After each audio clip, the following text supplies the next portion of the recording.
The landscape garden, Edgar Allan Poe. The garden like a lady fair was cut, that lay as if she slumbered in delight. And to the open skies her eyes did shut. The azure fields of heaven were assembled right, in a large round set with flows of light. The flowers de luce and the round sparks of dew, that hung upon their azure leaves, did show, like twinkling stars that sparkle in the evening blue. Giles Fletcher. No more remarkable man ever lived than my friend, the young Ellison. He was remarkable in the entire and continuous profusion of good gifts ever lavished upon him by fortune. From his cradle to his grave, a gale of the blandest prosperity bore him along. Nor do I use the word prosperity in its mere worldly or external sense. I mean it as synonymous with happiness. The person of whom I speak, seemed born for the purpose of foreshadowing the wild doctrines of Turgot, Price, Priestley, and Condorcet, of exemplifying, by individual instance, what has been deemed the mere chimera of the perfectionists. In the brief existence of Ellison, I fancy, that I have seen refuted the dogma that in man's physical and spiritual nature, lies some hidden principle, the antagonist of bliss. An intimate and anxious examination of his career, has taught me to understand that, in general, from the violation of a few simple laws of humanity, arises the wretchedness of mankind, that, as a species, we have in our possession the as yet unwrought elements of content, and that even now, in the present blindness and darkness of all idea on the great question of the social condition, it is not impossible that man, the individual, under certain unusual and highly fortuitous conditions, may be happy. With opinions such as these was my young friend fully imbued, and thus is it especially worthy of observation that the uninterrupted enjoyment which distinguished his life was in great part the result of preconcert. It is, indeed, evident, that with less of the instinctive philosophy which, now and then, stands so well in the stead of experience, Mr. Ellison would have found himself precipitated, by the very extraordinary successes of his life, into the common vortex of unhappiness which yawns for those of preeminent endowments. But it is by no means my present object to pen an essay on happiness. The ideas of my friend may be summed up in a few words. He admitted but four unvarying laws, or rather elementary principles, of bliss. That which he considered chief, was, strange to say, the simple and purely physical one of free exercise in the open air. The health, he said, attainable by other means than this is scarcely worth the name. He pointed to the tillers of the earth, the only people who, as a class, are proverbially more happy than others, and then he instanced the high ecstasies of the fox hunter. His second principle was the love of woman. His third was the contempt of ambition. His fourth was an object of unceasing pursuit, and he held that, other things being equal, the extent of happiness was proportioned to the spirituality of this object. I have said that Ellison was remarkable in the continuous profusion of good gifts lavished upon him by fortune. In personal grace and beauty he exceeded all men. His intellect was of that order to which the attainment of knowledge is less a labor than a necessity and an intuition. His family was one of the most illustrious of the empire. His bride was the loveliest and the most devoted of women. His possessions had been always ample, but, upon the attainment of his 21st year, it was discovered that one of those extraordinary freaks of fate had been played in his behalf which startle the whole social world amid which they occur, and seldom fail radically to alter the entire moral constitution of those who are their objects.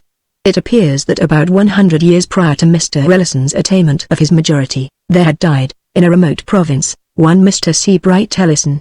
This gentleman had amassed a princely fortune, and, having no very immediate connections, conceived the whim of suffering his wealth to accumulate for a century after his decease. Minutely and sagaciously directing the various modes of investment, he bequeathed the aggregate amount to the nearest of blood, bearing the name Ellison, who should be alive at the end of the 100 years.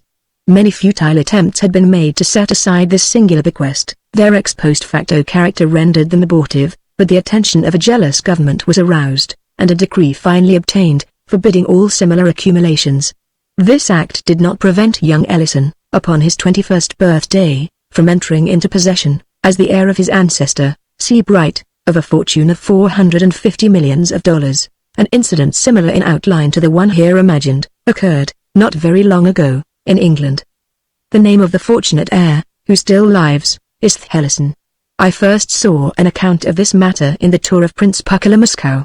He makes the sum received £90 millions, and observes, with much force, that, in the contemplation of so vast a sum, and of the services, to which it might be applied, there is something even of the sublime.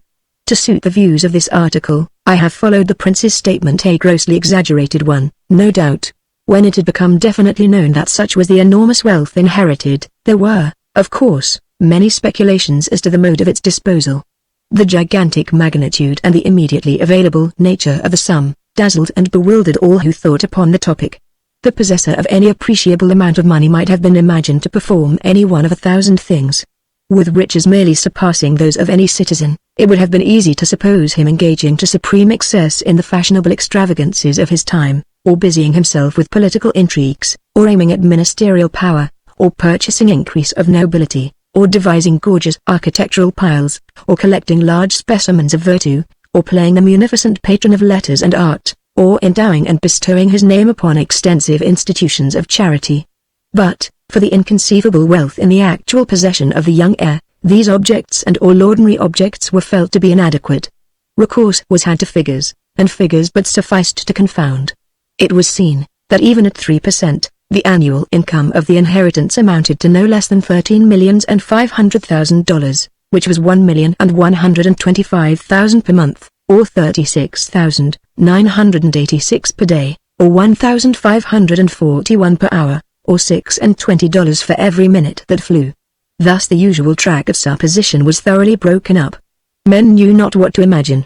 There were some who even conceived that Mr. Ellison would divest himself forthwith of at least 2/3 of his fortune as of utterly superfluous opulence, enriching whole troops of his relatives by division of his superabundance.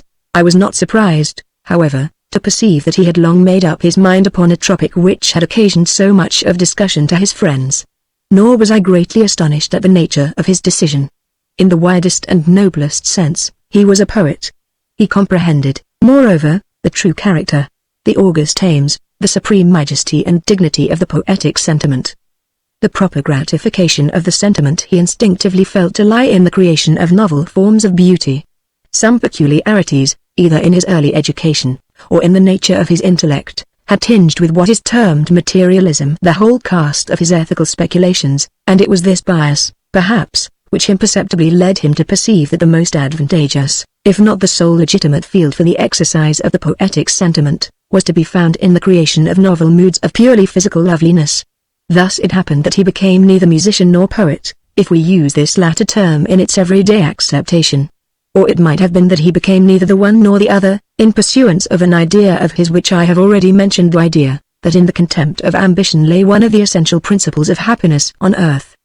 Is it not, indeed, possible that while a high order of genius is necessarily ambitious, the highest is invariably above that which is termed ambition?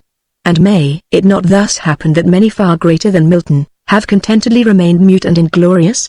I believe the world has never yet seen, and that, unless through some series of accidents goading the noblest order of mind into distasteful exertion, the world will never behold, that full extent of triumphant execution, in the richer productions of art, of which the human nature is absolutely capable. Mr. Ellison became neither musician nor poet, although no man lived more profoundly enamored both of music and the muse. Under other circumstances than those which invested him, it is not impossible that he would have become a painter. The field of sculpture, although in its nature rigidly poetical, was too limited in its extent and in its consequences, to have occupied, at any time, much of his attention. And I have now mentioned all the provinces in which even the most liberal understanding of the poetic sentiment has declared this sentiment capable of expatiating. I mean the most liberal public or recognized conception of the idea involved in the phrase poetic sentiment. But Mr. Ellison imagined that the richest, and altogether the most natural and most suitable province, had been blindly neglected. No definition had spoken of the landscape gardener, as of the poet, yet my friend could not fail to perceive that the creation of the landscape garden offered to the true muse the most magnificent of opportunities. Here was, indeed, the fairest field for the display of invention, or imagination, in the endless combining of forms of novel beauty, the elements which should enter into combination being, at all times, and by a vast superiority, the most glorious which the earth could afford. In the multiform of the tree, and in the multicolor of the flower, he recognized the most direct and the most energetic efforts of nature at physical loveliness. And in the direction or concentration of this effort, or, still more properly, in its adaptation to the eyes which were to behold it upon earth, he perceived that he should be employing the best means laboring to the greatest advantage in the fulfillment of his destiny as poet, its adaptation to the eyes which were to behold it upon earth. In his explanation of this phraseology, Mr. Ellison did much towards solving what has always seemed to me an enigma. I mean the fact, which none but the ignorant dispute, that no such combinations of scenery exist in nature as the painter of genius has in his power to produce. No such paradises are to be found in reality as have glowed upon the canvas of Claude. In the most enchanting of natural landscapes, there will always be found a defect or an excess, many excesses and defects. While the component parts may exceed, individually, the highest skill of the artist, the arrangement of the parts will always be susceptible of improvement. In short, no position can be attained, from which an artistic eye, looking steadily, will not find matter of offense, in what is technically termed the composition of a natural landscape. And yet how unintelligible is this! In all other matters we are justly instructed to regard nature as supreme. With her details we shrink from competition. Who shall presume to imitate the colors of the tulip, or to improve the proportions of the lily of the valley? The criticism which says, of sculpture or of portraiture, that nature is to be exalted rather than imitated, is in error. No pictorial or sculptural combinations of points of human loveliness do more than approach the living and breathing human beauty as it gladdens our daily path. Byron, who often erred not in saying, "I've seen more living beauty, ripe unreal, than all the nonsense of their stone ideal." In landscape alone is the principle of the critic true, and, having felt its truth here, it is but the headlong spirit of generalization which has induced him to pronounce it true throughout all the domains of art. Having, I say, felt its truth here. For the feeling is no affectation or chimera. The mathematics afford no more absolute demonstrations, than the sentiment of his art yields to the artist. He not only believes, but positively knows, that such and such apparently arbitrary arrangements of matter, or form, constitute, and alone constitute, the true beauty. Yet his reasons have not yet been matured into expression. It remains for a more profound analysis than the world has yet seen, fully to investigate and express them. Nevertheless is he confirmed in his instinctive opinions, by the concurrence of all his compeers. Let a composition be defective, let an emendation be wrought in its mere arrangement of form, let this emendation be submitted to every artist in the world, by each will its necessity be admitted. And even far more than this, in remedy of the defective composition, each insulated member of the fraternity will suggest the identical emendation. I repeat that in landscape arrangements, or collocations alone, is the physical nature susceptible of exaltation, and that, therefore, her susceptibility of improvement at this one point, was a mystery which, hitherto I had been unable to solve. It was Mr. Ellison who first suggested the idea that what we regarded as improvement or exaltation of the natural beauty, was really such, as respected only the mortal or human point of view, that each alteration or disturbance of the primitive scenery might possibly affect a blemish in the picture, if we could suppose this picture viewed at large from some remote point in the heavens. It is easily understood, says Mr. Ellison, that what might improve a closely scrutinized detail, might, at the same time, injure a general and more distantly observed effect. He spoke upon this topic with warmth, regarding not so much its immediate or obvious importance, which is little, as the character of the conclusions to which it might lead, or of the collateral propositions which it might serve to corroborate or sustain. There might be a class of beings, human once, but now to humanity invisible, for whose scrutiny and for whose refined appreciation of the beautiful, more especially than for our own, had been set in order by God the great landscape garden of the whole earth. In the course of our discussion, my young friend took occasion to quote some passages from a writer who has been supposed to have well treated this theme. There are, properly, he writes, but two styles of landscape gardening, the natural and the artificial. One seeks to recall the original beauty of the country, by adapting its means to the surrounding scenery, cultivating trees in harmony with the hills or plain of the neighboring land, detecting and bringing into practice those nice relations of size, proportion and color which, hid from the common observer, are revealed everywhere to the experienced student of nature. The result of the natural style of gardening, is seen rather in the absence of all defects and incongruities, in the prevalence of a beautiful harmony and order, than in the creation of any special wonders or miracles. The artificial style has as many varieties as there are different tastes to gratify. It has a certain general relation to the various styles of building. There are the stately avenues and retirements of Versailles, Italian terraces, and a various mixed Old English style, which bears some relation to the domestic Gothic or English Elizabethan architecture. Whatever may be said against the abuses of the artificial landscape gardening, a mixture of pure art in a garden scene, adds to it a great beauty. This is partly pleasing to the eye, by the show of order and design, and partly moral. A terrace, with an old moss-covered balustrade, calls up at once to the eye, the fair forms that have passed there in other days. The slightest exhibition of art is an evidence of care and human interest. From what I have already observed, said Mr. Ellison, you will understand that I reject the idea, here expressed, of recalling the original beauty of the country. The original beauty is never so great as that which may be introduced. Of course, much depends upon the selection of a spot with capabilities. What is said in respect to the detecting and bringing into practice those nice relations of size, proportion and color, is a mere vagueness of speech, which may mean much, or little, or nothing, and which guides in no degree. That the true result of the natural style of gardening is seen rather in the absence of all defects and incongruities, than in the creation of any special wonders or miracles, is a proposition better suited to the groveling apprehension of the herd, than to the fervid dreams of the man of genius. The merit suggested is, at best, negative, and appertains to that hobbling criticism which, in letters, would elevate Addison into apotheosis.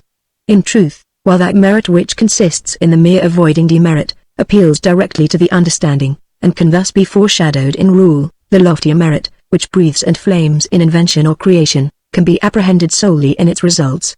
Rule applies but to the excellences of avoidance to the virtues which deny or refrain.